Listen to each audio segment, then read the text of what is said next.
don't want to talk about this. You want to talk about what? Oh, the book? I mean, it's fine. No, I mean the movie. You don't want to talk about the movie? Not really. What do you mean? Oh no. Why not? Boring.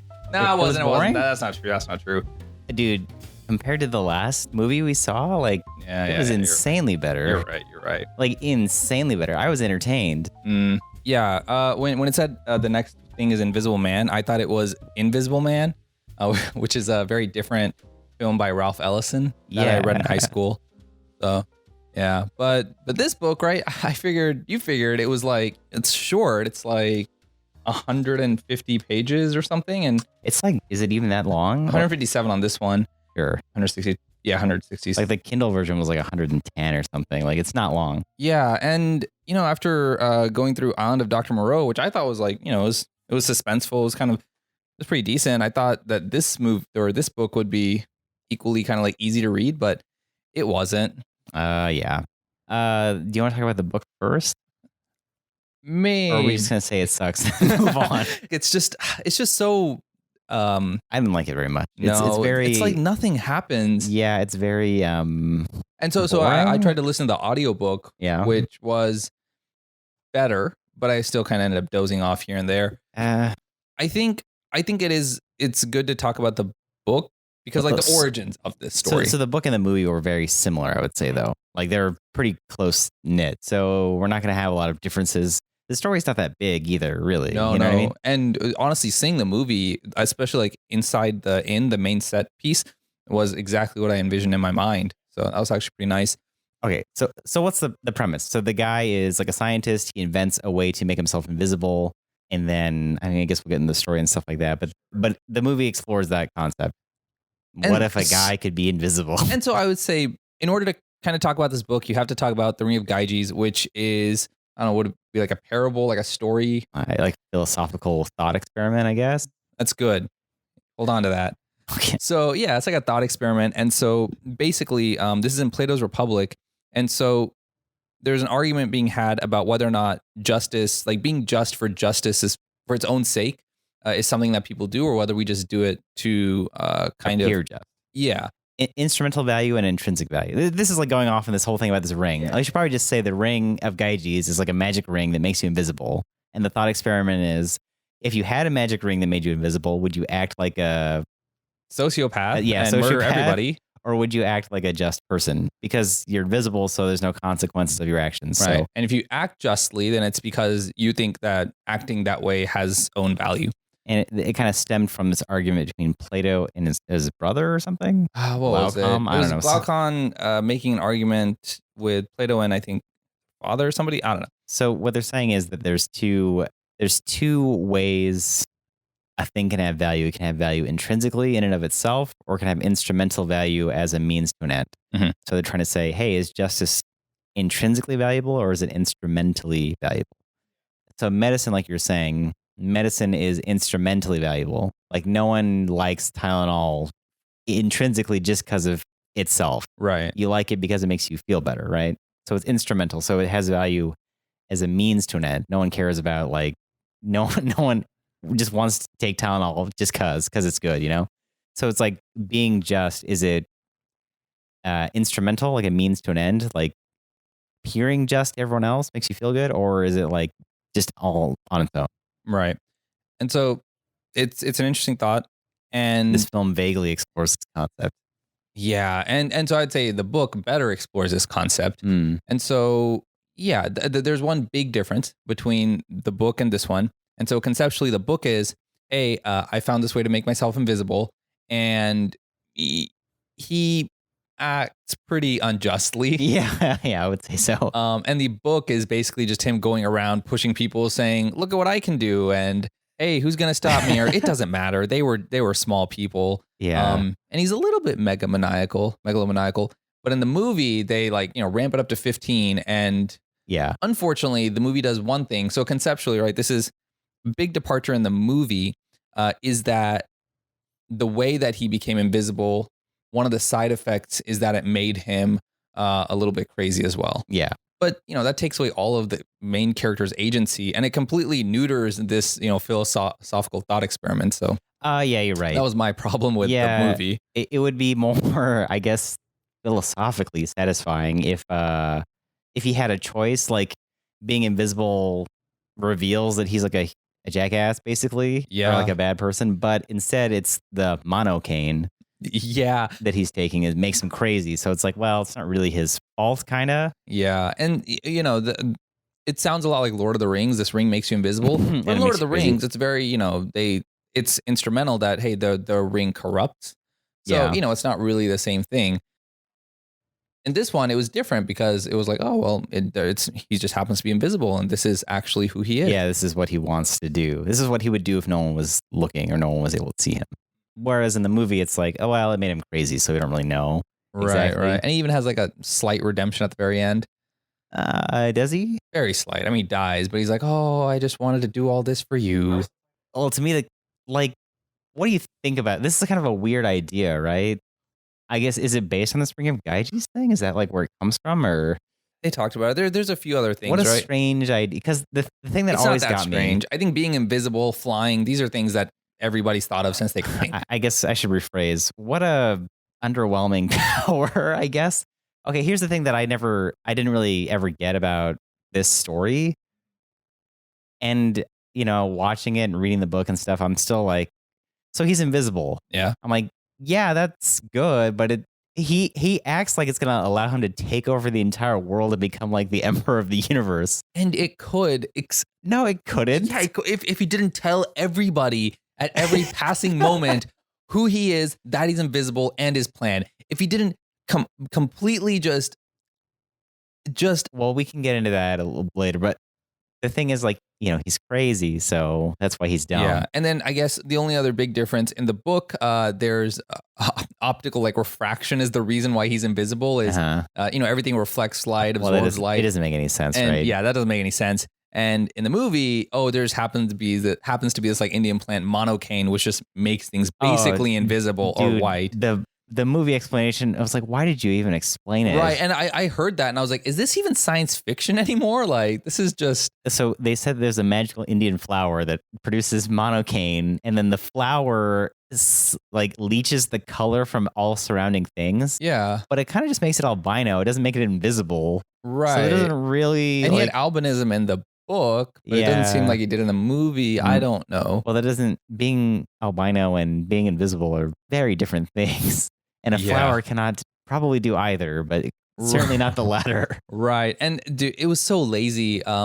Griffin. So the main guy's name is Griffin, and his teacher said, "Oh, Griffin knew only about the bleaching properties of this plant because he only read the English text, but I've studied the German text, and it also mentioned this, insanity." Yeah. It just happens that Griffin didn't know about it. Yeah, I guess like the thing for me is that it's kind of an underwhelming power. Like the way the story is set up and the way he acts is like it's like Homelander from The Boys or something. You know what I mean? Like he is like got the world at his fingertips, and I'm like, you really don't. I mean, if it's 1933 and there's no like DNA evidence or anything, right? You kind of do. You can do like if you're the way to power is more through like espionage and subterfuge, and not like I'm saying I'm gonna go take on the U.S. Army. Useful, but he's acting like he's soon going to be like the King of England somehow. Yeah, I mean, by invisibly strangling his way to the top. It's like I think through like blackmail or spying, these things he could do it. He could do it by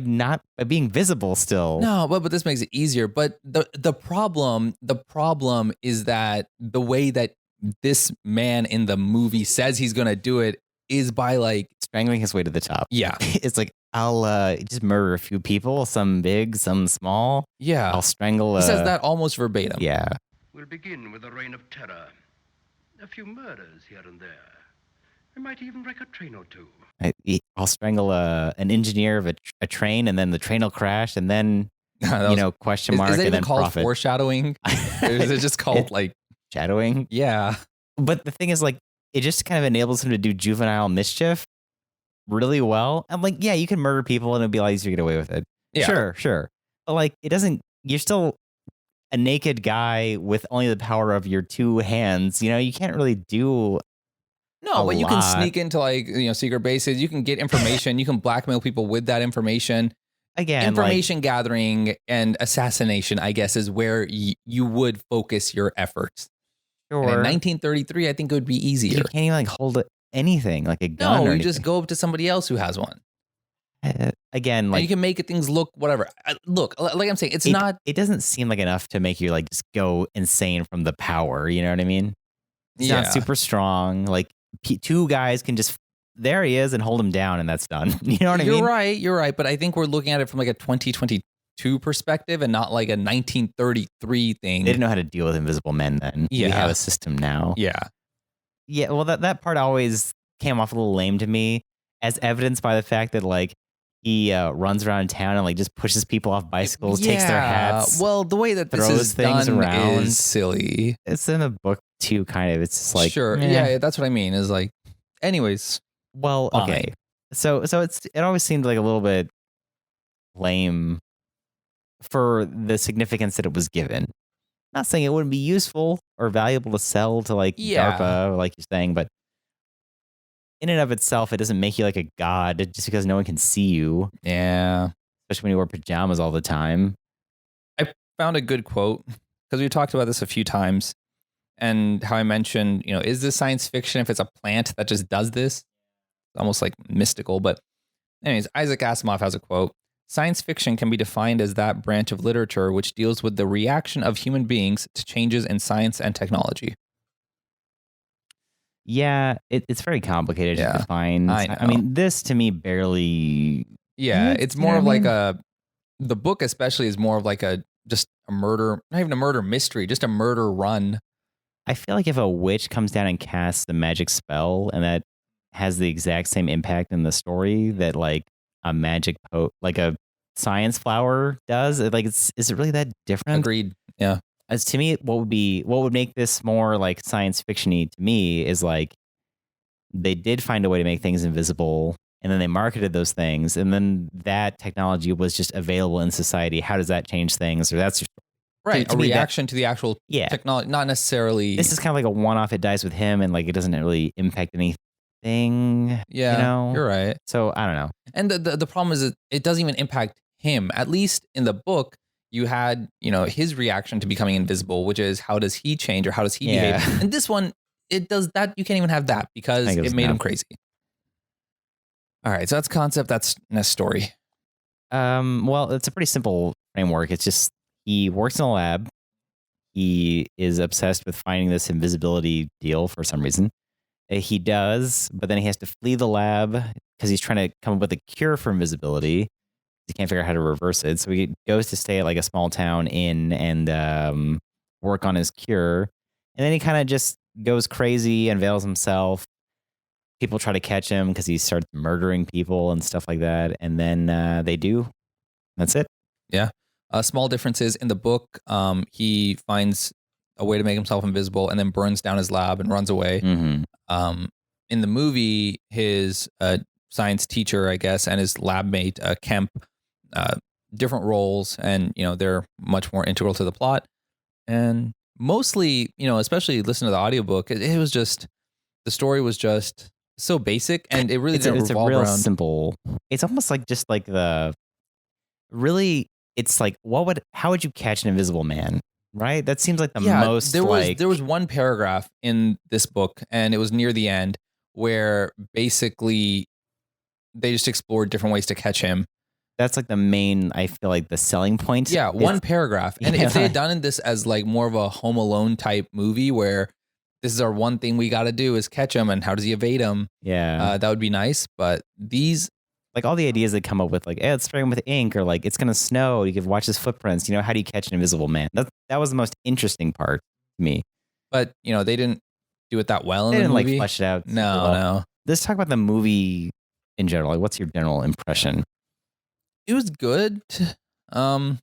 Maybe the story, the way that it was constructed, I don't really feel too much. But the movie itself, I think, was fast paced, exciting, interesting, good acting, good camera work. It worked pretty well.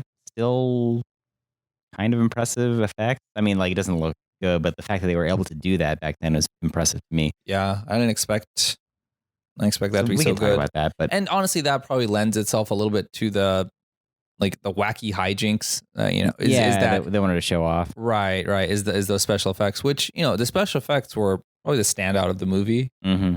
So, we're coming off of watching The Island of Dr. Monroe, which Moreau, right? Yeah. So. I don't even care anymore. Yeah. But like it sucks like real bad. So this was it's just how else can you say it? Yeah. But this was a lot better. Like it had story pacing, like I was interested in where it was going. It's very simple. Everyone's IQ is like 30 points lower. Like yeah.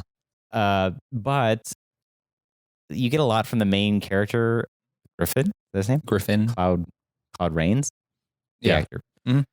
Who played him, does like a really good job with like his crazy monologuing and stuff. And like he appears to derive a lot of personal joy from the horrible things that he's doing. Yeah. It's just like really funny and like demented and like dark humor almost. Yeah. Like he shows up to his old like lab mate's house. I forgot his name. Kemp. Yeah. Kemp. And he's like, hey, you're going to help me do all this stuff. And he's like, but I don't want to. He's like, yeah, we're going to murder some people tomorrow. So get ready. He's like, what? Be up by 8.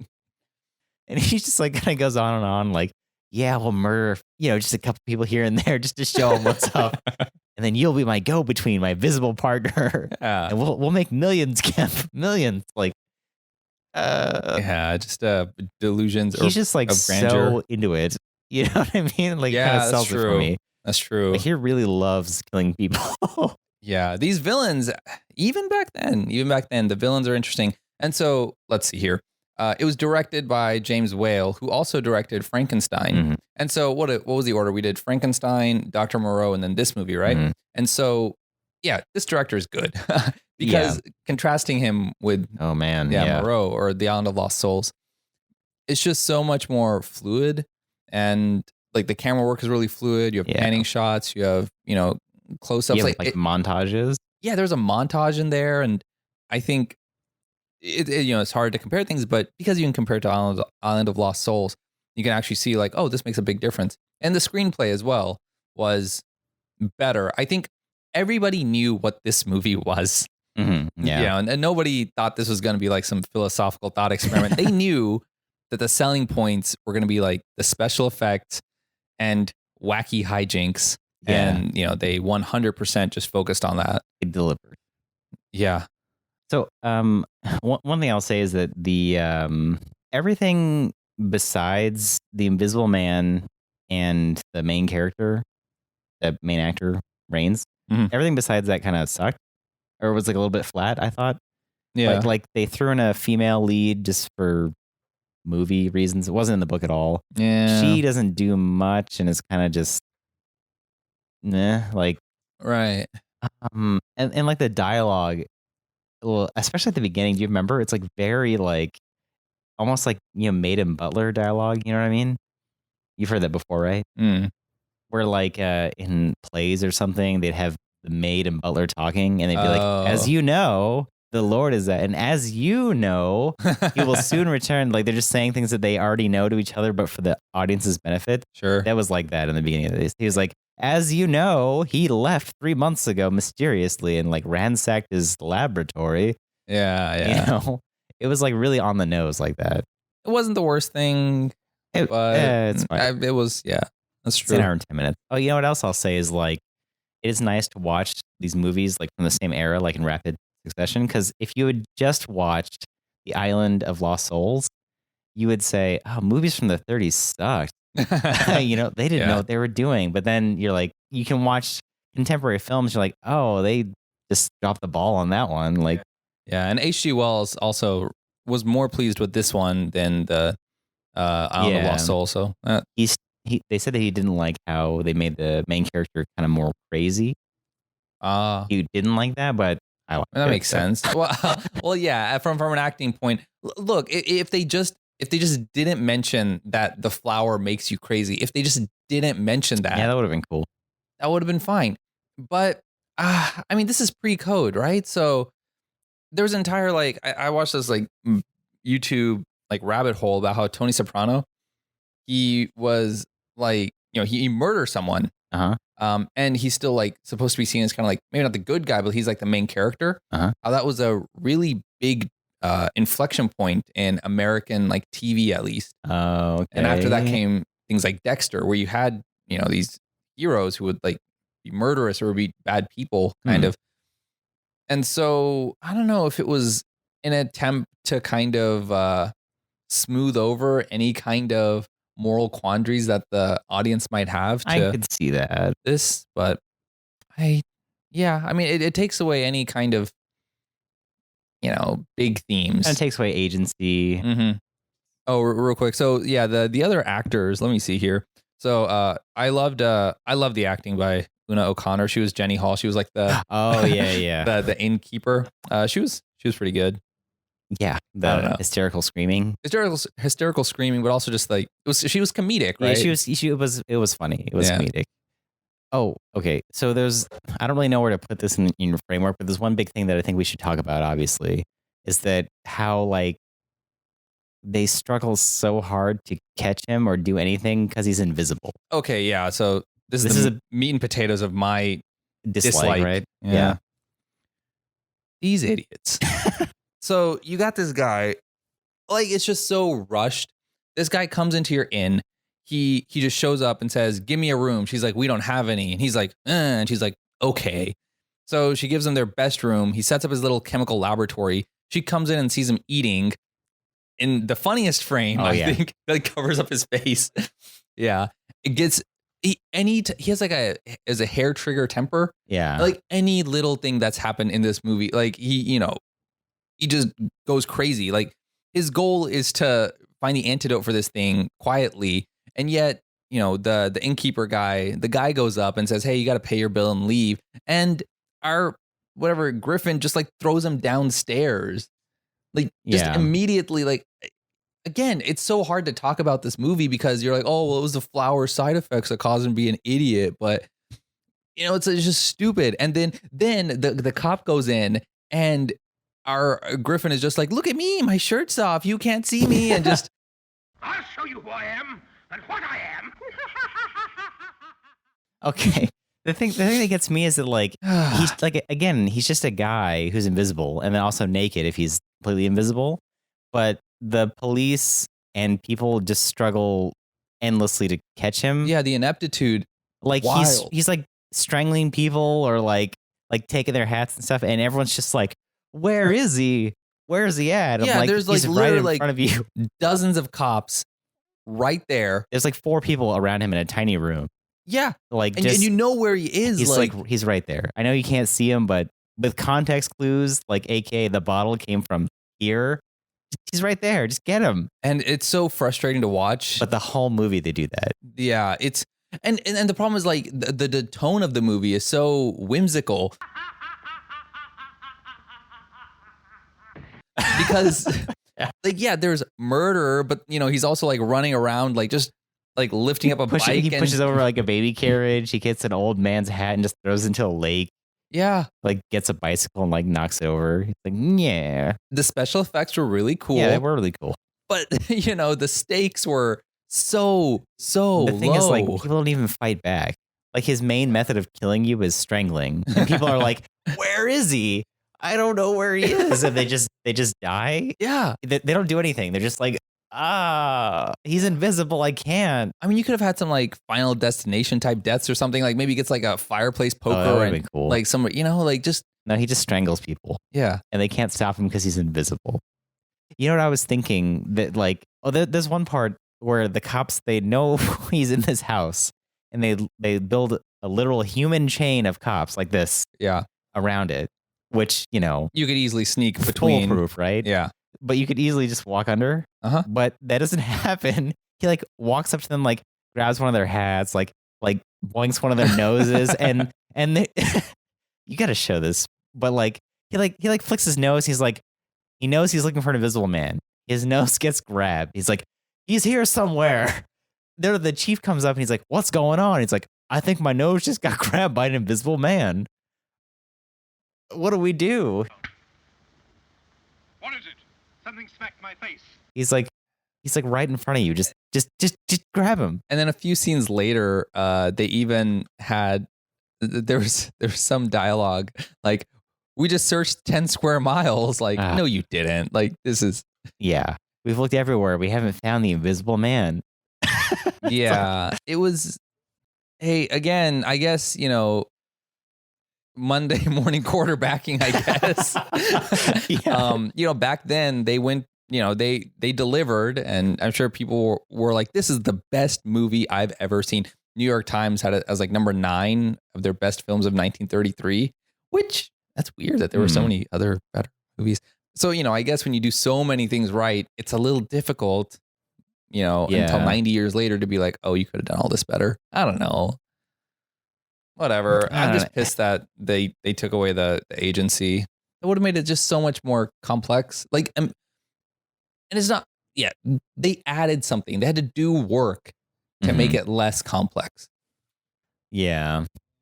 Again, I think it's carried by the joy that he feels with murdering people and getting back at people. Like, he's got like one-liners and stuff. Yeah. He's like setting like his friend like is like tied up in the back. He's like setting the car to like fly off a cliff, which was like amazing, by the way. It explodes like before it hits anything. I guess that originated a lot earlier than I thought. Like, yeah, I mean, how cars were around for what, like 3 months or something? Like, they're already blowing up, falling down cliffs. Yeah, apparently. He's like, I hope you have insurance. It's like, yeah, he was a great villain. The same with what's his face? Was that Lawton? Hammy villains are a big selling point of these movies. Yeah, you had Frankenstein, you had Dr. Moreau, you have the Invisible Man. I don't know if Frankenstein is hammy. He's really no, just not like hammy, but he was a selling point of that movie. Yeah. Well, these are all like horror movies, really. That's how they were marketed. Well, I don't know. This one might have been marketed on the special effects mostly, but it's part of that like horror, Universal, Wolfman, Dracula stuff like that. It springs from that same well, H.G. Wells. Anyway, we should talk about the effects. That's a big part of it. So, I mean, it's pretty cool. In 1933, you have just a shirt with a floating shirt walking around. That's pretty nuts. I was so shocked. I thought they were gonna have to do some like, complex editing or whatever to make it. They did. Well, I meant I thought they were not gonna really show all that. Oh, I thought they were gonna have to film around it. I see. Instead of going right for it. Mm-hmm. Do you want to explain? Do you understand how it was done? Sure. I kind of understand. It's basically just, we talked about double exposures when we were talking about A Trip to the Moon, where you basically have, let's say you have a film negative. So we all kind of know what that is. And you just put 2 negatives on top of each other and you can kind of combine them. So for example, if you had, this scene with us here and then take us out, shoot it again with something else here and then combine them. And then we're all together. But they basically had a double exposure, and they had our main actor Claude Rains go ahead and basically against a black background, he himself was made like completely black with like skin tight apparel, and then they put on the apparel of like the Invisible Man, and they shot him taking it off, and by doing that, if you take out the black, you basically just have clothes and everything kind of just hanging off by themselves as if the person inside of them was invisible. And so then that film, they overlaid on the actual, just the background by itself without anything. And so, you have a double exposure. I'll show silly examples. It's like if you imagine just looking at a completely black background, a guy wearing all black, but he's wearing a shirt. If you just looked at that, it would look like just a shirt is there floating. You just take that scene and you put it on top of a regular scene, and then you have a floating shirt. Yeah, so you just, you know what I mean? Yeah, you just keep the camera in the same spot, shoot both those things, and you're good. That was a big one that they also did. Like where he takes off his wrappings. Mm-hmm. I think like where you see him from behind and you see the people. What they did is they just had like a thin wire globe or mat. He's just under there like this, and they just had like a thin like wire thing where they had the wrappings on, and he just took them off. Oh, I mean, it's very simple, but it works. I think that's one of the best things about film up until 2005, because of the CGI stuff. It's just the practical effects and the practical effects are super cool that people went through to basically trick people. Yeah. I think that's probably like the magic of cinema, right? That's true. Now it's the magic of what, Maya? Computers. Maya. Yeah. The miniature stuff with the car and the train were pretty cool. It's always funny because you can always tell that it's a miniature because just the way that it moves, it's a little bit. It doesn't have the same weight to it. Yeah. Usually that's how you can. I don't know. I can tell. Yeah. But the detail was there. But whenever you see a miniature, you know it's gonna get blown up. Yeah. So you kind of know. Oh, okay. Okay. That's getting blown up. That car's blown up. For sure. Which happened, but it looked good. It looked really good. What else? Yeah, there was wire action and whatnot. Yeah, everything that they moved around was just like on wires, like picking up books or like moving the bicycle, you know. Yeah, and which is very simple. Yeah. To like conceptually it's simple, but it looks really good. Yeah, everything looked really good. And so I can imagine people really loving this movie just for those things. Yeah. So why like watching The Matrix, right, or something. So this movie it's kind of, it's got its charm, I suppose, right? But like, why has this movie been remade so many times? Like a few things. Is it because the book has lapsed into common domain or whatever it's called? Public domain? Is that maybe? Why? I think this cover, the image, this image, that's pretty good. I think whoever made this book. Yeah, I feel like that image is pretty iconic. But like, no one's seen this movie from 1933. Right. Hollow Man sucked. Invisible Man remake, no one saw that either, No, and it doesn't really focus on it as much either. I think with this, like, why does this stand out? It's such a common desire by so many people. Like, people always have like little third graders going around. Would you rather be able to fly or be invisible? Like everybody thinks about just being invisible. It's something that is easy and simple to imagine. It's like a one step. Oh, now I'm invisible. And you understand what that means. I think everybody is allured. Like there's an allure to that. And so there were other books, little parables, whatever, about being invisible. But yeah, for whatever reason, H.G. Wells made it. I guess I don't know why this is iconic either. Iconic in, I don't know, like why has it remained in like our cultural, I don't know what you call it, gestalts or whatever. It's not really. I mean, Hollow Man, sure, but that movie came out. The Invisible Man remake came out like 2 years ago. That's 2 movies in 20 years. No, there's like 3. Sure, but it's just. But like this, Well, okay, so I'll say this. I guess all those Universal. But okay, so when you have Hollow Man, when you have The Invisible Man 2020, when you have these movies, they don't look anything like this. Yeah, they don't look anything and like it. We can say the same thing about any movie. But so first of all, these are the first movies, basically. And so anything, they had their own influences, but any movie that comes afterwards is going to be compared to the movies, right? So that's already one thing. And then when you have things like Frankenstein, whatever, you have their influence isn't as apparent, but those kinds of movies also have their like little offspring, right? So if you have any movie where, you have an android or you have makeup that looks anything like that, like I think the connections are much less obvious. You know what else I think? As far as like, this is supposed to be like science fiction related, but I feel like we haven't watched science fiction in a while. Yeah. You know what I mean? Yeah. Like when you watch this, I don't think science fiction. Do you? No, because again, it's not necessarily a reaction. If you're using Asimov's little quote, it's not a reaction to. I mean, it is, but it's more like a reaction to this guy murdering. It's just like, how do we kill this invisible guy? Not like, how do we deal with the society in which people can be invisible? You know what I mean? Right. That's what I think. Or even if it had just been a little bit different, where how did they catch him at the end? Oh yeah, there was snow and they shot him. They just saw his foot. Yeah. Yeah. If there had been more emphasis, if they weren't so dumb, maybe if they weren't so dumb, then it would be more like science fiction. Like it would be a little bit higher concept. There was no emphasis on like, how did he do it? Or even it was how do we catch him? Like, oh, well, let's see. He's invisible. So I've created this thing to like spray, this mist in the air and that's going to catch him. Like science was in no way like the backbone of what happened. Yeah. Even logic was barely there. So that's the thing. It's like these bumbling idiots trying to chase this guy who happens to be invisible. It's not even, Yeah. It's hard to relate how aggravating it is to watch a policeman's nose get honked and him go, what do I do? There's an invisible man. Yeah. I think if you surrounded by hundreds of his colleagues, by the way. Yeah. I think what do we do? If you really wanted to make it more scientific, I guess you could have had Kemp be much more of a protagonist.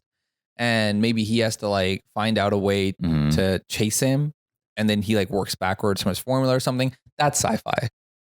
What I'm unfortunately learning is that I think science fiction, as I conceived it, was probably created by 2001: A Space Odyssey, and it's Oh going to be yeah, about 20 movies before we get there. I'm sorry about that too.